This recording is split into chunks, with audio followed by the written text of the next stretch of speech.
Hi friends, ഇന്ന് ഞാൻ വളരെ ഇൻട്രസ്റ്റിംഗ് ആയിട്ടൊരു റെസിപ്പിയാണ് നിങ്ങളായിട്ട് ഷെയർ ചെയ്യുന്നത്. നമ്മുടെ സ്വന്തം കസ്റ്റാർഡ് പൗഡറിൻ്റെ.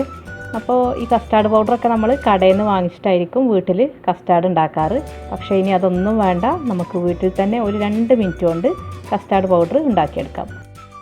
അപ്പോൾ നമുക്ക് വീഡിയോ കാണാം.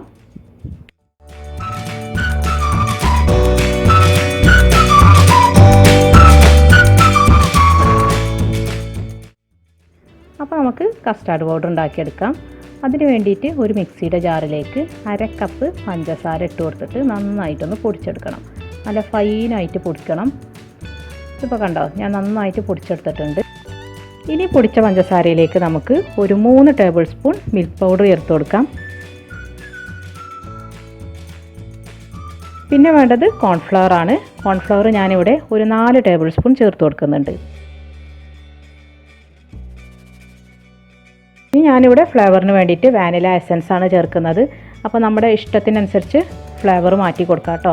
സ്ട്രോബെറി ഫ്ലേവറോ ബനാന ഫ്ലേവറോ ഏത് ഫ്ലേവർ വേണമെങ്കിലും നമുക്ക് യൂസ് ചെയ്യാം. അപ്പോൾ ഞാനിന്ന് വാനില ഫ്ലേവറാണ് കൊടുക്കുന്നത്. അപ്പോൾ 1/2 ടീസ്പൂൺ വാനില എസൻസ് ചേർത്ത് കൊടുക്കുന്നുണ്ട്.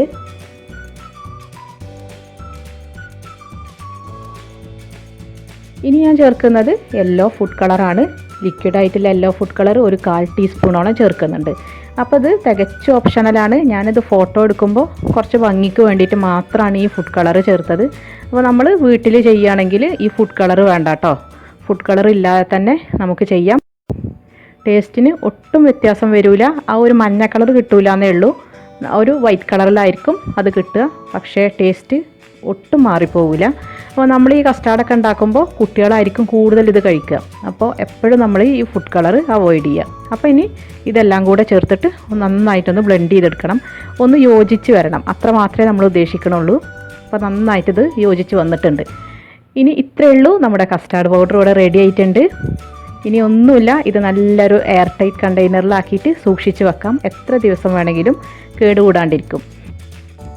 അപ്പോൾ ഞാനിന്ന് ചെറിയൊരു ക്വാണ്ടിറ്റിയാണ് ഈ കസ്റ്റാർഡ് പൗഡർ ഉണ്ടാക്കി കാണിച്ചത്.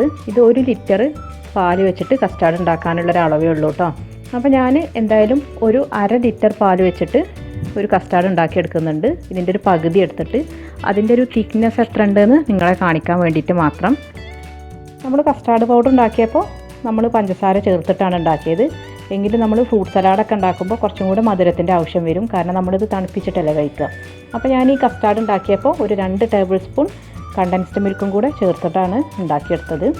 കസ്റ്റാർഡ് പൗഡറിൻ്റെ പകുതി എടുത്തു. പിന്നെ ഒരു 1/2 ലിറ്റർ പാലും എടുത്തിട്ട് ഉണ്ടാക്കിയെടുത്ത കസ്റ്റാർഡാണിത്. എന്നിട്ട് നന്നായിട്ടൊന്ന് തണുപ്പിച്ചെടുത്തു. തണുപ്പിച്ചെടുത്ത് കഴിയുമ്പോൾ നമുക്ക് ഈ ഒരു കൺസിസ്റ്റൻസിയിലായിരിക്കും കിട്ടുക കേട്ടോ.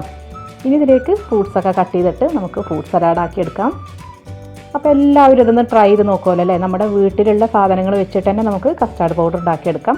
അപ്പോൾ തന്നെ നമുക്ക് കസ്റ്റാർഡ് ഉണ്ടാക്കി ഫ്രൂട്ട് സലാഡ് ഉണ്ടാക്കിയെടുക്കാം. അപ്പോൾ എല്ലാവരും ഇതൊന്ന് ട്രൈ ചെയ്ത് നോക്കിയിട്ട് ഫീഡ്ബാക്ക് തന്നെ അറിയിക്കുക. അപ്പോൾ നിങ്ങൾക്ക് ഈ റെസിപ്പി ഇഷ്ടമായിട്ടുണ്ടെങ്കിൽ ഒന്ന് ലൈക്ക് ചെയ്യുക, ഫ്രണ്ട്സിനും റിലേറ്റീവ്സിനും ഒന്ന് ഷെയർ ചെയ്യും കൂടി ചെയ്യുക കേട്ടോ. പിന്നെ ഇതുവരെ എൻ്റെ ചാനൽ സബ്സ്ക്രൈബ് ചെയ്തിട്ടില്ലെങ്കിൽ ഒന്ന് സബ്സ്ക്രൈബും കൂടി ചെയ്യുക. അപ്പോൾ ഇനി വീണ്ടും പുതിയ പുതിയ റെസിപ്പീസുമായി, നല്ല വെറൈറ്റി ആയിട്ടുള്ള റെസിപ്പീസുമായി വരുന്നത് വരെ താങ്ക് യു.